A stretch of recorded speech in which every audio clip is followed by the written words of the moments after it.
Hey guys, and welcome back to part 10 of our Schalke No Fear Road to Glory Football Manager save. This episode, we are going to take a look at the January transfer window of our 5th season. I will show you how we've been doing and how our players have been developing. And after that, I will show you how we are looking, how the club's looking, and just give you a quick rundown of how we're doing.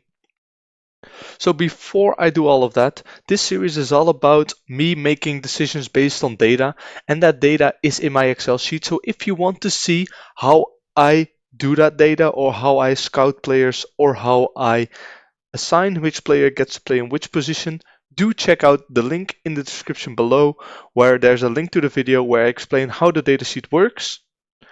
So let's get on with the video. First things first, let me show you how we've been doing. As you can see right here, second in the Bundesliga. It's worse. It's worse than it says because second isn't actually that good. Anyway, you did see us win those 4 games in the Bundesliga. We then drew, lost, and lost in the Bundesliga, so a very bad start. However, it was against Bayern and Red Bull Leipzig.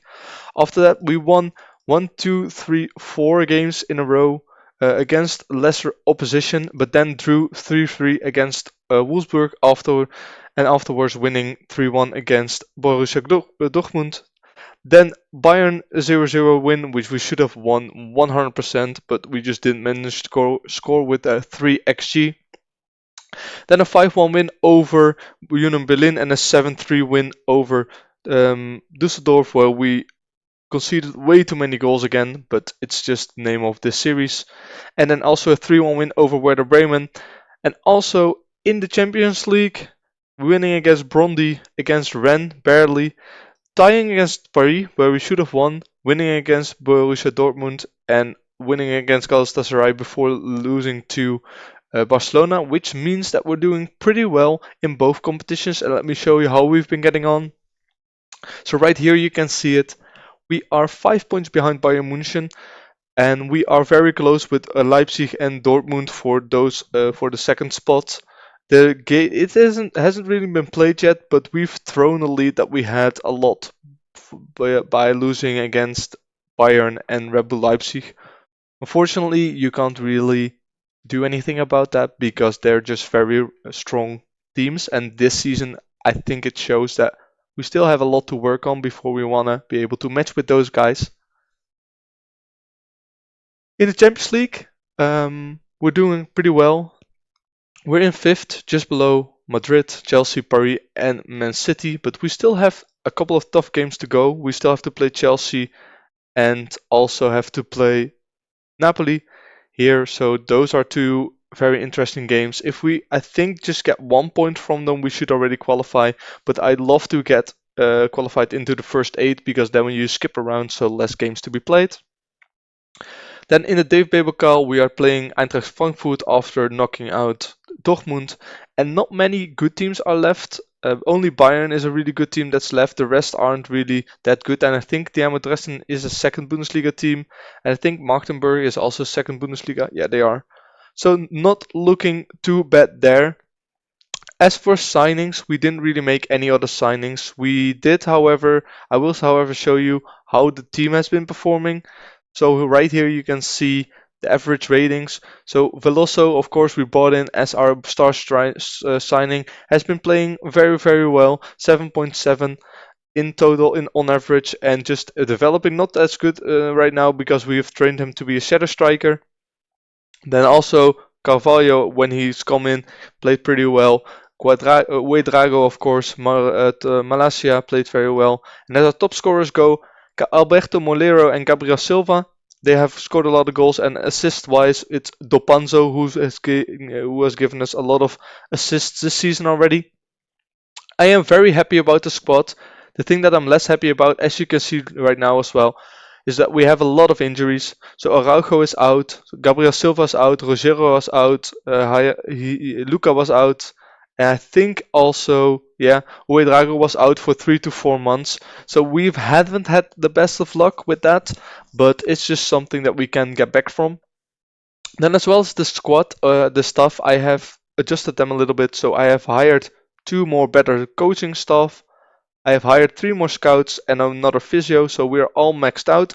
And as you can see, we are by far the best in the Bundesliga at this moment. And as you can, if we go to the coaches right here, you can see that everything is pretty high level. I think the guys that I did bring in, they must have messed it around again. But I've brought in 2 assistant managers here, one of for the set pieces, so we have some help or we have some better people there, and also for the possession here. So looking very, very good. Only 4 stars and higher, which is good. That's the kind of training quality we want to see. As our finances go, we are losing money, of course, because of the wages, and we did gain an increase in our wage budget, so that means that we can sign some pre-signings this season. Not sure about it yet. Our wages have stayed the same, but almost spending 2 million, which is 3 times as much as we were spending 4 seasons ago. But that's the price you pay when you're being more successful. Then other things that I wanted to show you, and I haven't really showed you, is that I've been working on the affiliate clubs, and I have let the board made up some links. So we now have a link with Rode JC Kerkrade in the Netherlands, TSC in Serbia, Firenze in Portugal, and Arminia Bielefeld in Germany. Why did I sign these up? Is because they all give us, we share the academical players, so there's a chance that you get higher youth intake, but the chance is usually not that high that you actually get some from them. As for youth intake, we're getting a good intake, so it doesn't look that promising, but I just hope that there's 1 or 2 players that could be usable in the future. We'll just have to wait and see. I will sim through the rest of January, so I will come back to you, I think, after we've played the quarterfinal here against Eintracht Frankfurt. Then I will show you what kind of signings we made for next season, if we might made any right now. I don't think we're going to make any right now, but maybe some pre-contract signings. Once again, I will use my data sheet for that, and I will be back in a couple of seconds to show you what kind of signings we've made. So guys, here we are. The January transfer window is officially over. In the January transfer window, we did play a couple of games. A win over Hanover, a win over Nuremberg, and then a 5-1 victory, a 5-0 victory over Chelsea, which meant that we qualified for the Champions League knockouts. Then also a loss against Napoli, where we just got a red card, and that actually threw us the game. Then also wins against Freiburg and tie against Mainz and a win against Stuttgart, as well as a 3-0 win in the quarterfinal of the Cup over Eintracht Frankfurt, which means that we're looking like this now. We're playing Köln in the next round in the Pokal. We placed 7th in the Champions League, which meant we automatically have gone to the round of 16. And in the Bundesliga, also doing very well. First place, a very, very close title race with Red Bull, Leipzig, and Bayern. They just tied each other. So we're leading. Let's hope we can keep that going. But the next couple of games are going to be very tough. Bayern, Leipzig, just after each other. So if we win those two, we might have a good chance, because the rest doesn't really look very hard anymore, except for Borussia Dortmund, and Bayern maybe. But that's how we're looking. I wanted to show you something. We've done some transfers, and the transfers that we've done, I will show you straight away. So for the outs, we have sold Franco. Franco has gone to Sevilla. We bought him from Zaragoza for 8.5 million. Then they came in and bid 36 million, and I've thought to myself, yeah, let's go ahead and just get him out. So he's gone to Sevilla. Then also we have sold a youngster, I do think, or that still may have not gone through. So nothing else really that we sold. However, we did get an increase in our transfer budget and in our wage budget, which meant that we could get some signings in. And the signings we made are actually not very important signings, but just the small signings maybe for the future. So we brought in Maxim Merkin, who is a ball-playing defender, ball-playing midfielder. Just really nice to have him in the team. He's not very strong, but he's okay for what he does, and he's just a backup for us. Then we've also bought in Becky Monzi, and Becky Monzi was playing at Bayern München or Barcelona. 20 determination, driven player, very good attributes, passing and technique are just perfect. Might retrade him, just only 2 million for him. So if he doesn't end up being anything, we can sell him on for a profit anyway. Then also brought in Dino Nisic, who's a backup goalkeeper for us. Bought him in for 12 or 17 million, and as you can see, he's already worth 80. He's a backup for now. We're going to be training him as much as we can. Gonna give him some playing time in our second team and maybe loan him out later, but he's a backup for now. Then we also bought in Fabian Boustra, who is a backup player.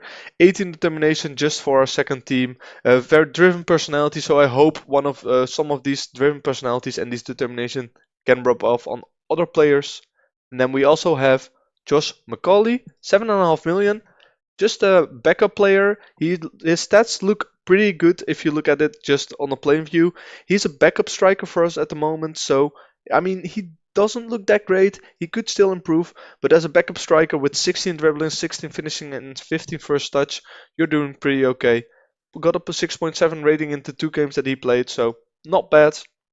And then we also bought in Valentin Carboni on a pretty expensive deal, 75k for an impact sub, but someone who can play everywhere in the attack with great stats in the mental and in physical department and also okay technicals. So he got brought in for 7.75k. Just a really good backup to have. Very happy with it, and that means that currently we're playing like this. So Veloso I've brought to the Verzegerdoende Volante position. He's training to play there because his stats just means that he can play anywhere on the field. And then our shadow striker is actually Moilero, and Dopanzo will be our starting striker. Dopanzo has increased or improved a lot, and he's looking really, really nice. He's probably going to be and stay a kind of starter slash backup because his mentals aren't that great, but he's still nice to have in. Other than that, no really changes. I did loan out Luca to Olympique Lyon just so he could get some playing time. He wanted to get that, so we just loaned him out. Also, Tom Crowns, we loaned him out. He had the same problem. He wanted some playing time, so loaned him out to Union Berlin for a nice little fee. And then I think those were all the sales that we've made. Looking at the injuries, we're still getting a lot of injuries, so I'm trying to see how I can deal with that. But doesn't seem like there's a good way to deal with them. I just need to get through it. I do think so, and just see whatever happens. Let me think, is there anything else that I wanted to show you? I don't think so. As you can see in the squad, what I did want to show you is the heartbreak that we got in one of the 2 games right here against Mainz. 81st minute, they just score a goal. And also here in Freiburg, the opponents seem to be scoring a lot from random things, and I don't really understand where it's coming from. But we need to maybe tweak a little bit of the tactic because what I see is that we get a lot of XG, but we don't really end the chances. So maybe we will adjust the tactics so that we will actually work the ball into the box against weaker opponents so we have a more chance to score because we are like way better than they are. So maybe that's a thing that we can do. Anyway, what I will do is I will sim forward once again, and I will probably sim forward to the youth intake. So you will see me do the youth intake, and the youth intake currently is looking like this. So good youth intake, nothing special, just good. Looking forward to what we can get from that youth intake. So for me, that's once again 2 more months, and for you, that's only 10 seconds. So see you in a little bit. Hi guys, here we are once again back with the youth intake. Like I said, thought it was something special, but it isn't. Actually below average intake.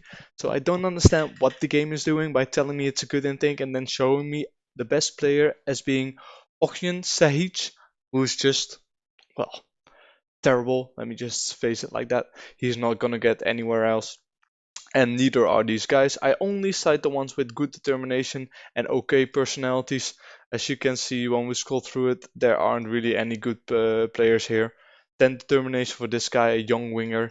Well, it's just nothing that we're doing anything about. What I did do, however, is I made a bid for Roger Palomares from Real Españas, which is, I think, Real Betis. Very good mentals already. Okay, physicals, very well rounded, but a light-hearted individual who can go places. only 5 million, so I'm really looking forward if he can develop. I don't think so. Maybe I will cancel the deal, but it's just something that I was working on.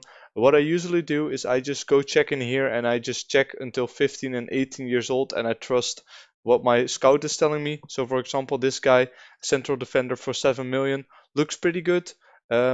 Just not the potential that I want. There is this guy, Mauro Minard, but I was hoping he would develop a lot more in his few couple of years at the Go Ahead Eagles. He's a driven personality, so he could really get there. The 4-star potential that is given him has been given to him, but so far he hasn't really lived up to it.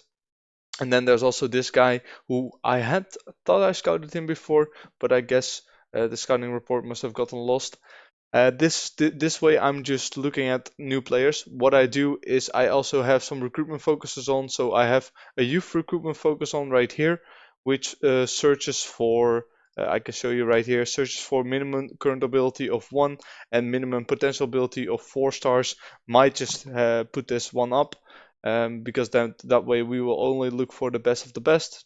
Then this is for my young squad, so minimum current ability needs to be 2, minimum potential ability needs to be 4. I will put that at 2 to 3.5. I think that's fine. And then we also have the starters one here, which needs to be minimum current ability of 2.5 and potential ability of 3. But I think this is all fine like that. So those are the most important ones. I also think that the game puts some in themselves, but that's not something they should focus on. They should really focus on this. And then whenever the game finds me some youngsters, I just go ahead and select them all, and then I just click on report, just look at all. But of course here you already see a C plus isn't good enough, and here an F is just really bad. As you can see, its potential ability is very low. And the same goes for this. I just go ahead and select these two. I go ahead and report and go to squad. So they're saying that this guy is very good and he looks pretty good. Also has a driven personality. I might actually put a bid for him, but I don't think I have a place for him to play. But we will see. Let's just make a bid for him, see if we can grab him in somehow, somewhere. And then this guy is also, I've seen on his personality that he's not going to be that doesn't have a good personality, while this guy does actually have driven personalities, which I usually look for. And then there's one other thing that I wanted to show you. In my profile right here, you can see that I've gotten the pro license, still a Sunday League footballer, but this is the attributes that I'm ending up with. I don't think it's gonna get any better. I think it's only gonna get it's not gonna get any worse, but this is what we're dealing with right now. So that's okay. I don't mind. Devil discipline high, motivation high, and people management high. So we'll just have to deal with it as we go. As for the league, we did have those very important games where we drew against Bayern. We lost against Red Bull Leipzig, where you can see right here we had an XG of 3.2. They had a 0.8, but they still managed to win. So very unlucky there. And then also a draw against Köln, which means that right now we are in third, 1 point behind Bayern and 4 points behind Leipzig. So it's going to be very hard for us to still win the league. We really need them to make mistakes, so that's what we're hoping for. Anyway, that's it. I will be back at the end of the season to show you if we actually managed to retain the title and how we did in the Champions League. As you can see, we beat Porto, so we're up to the next round. But as you can see, Man United, Paris Saint-Germain, Milan, Liverpool, Man City or Chelsea are all going to be very hard games. But that's something you will see in the next episode. For now, I want to thank you for watching. If you've enjoyed, please do leave a like and subscribe down below if you want to see more. And I hope to see you in the next one. Once again, take care.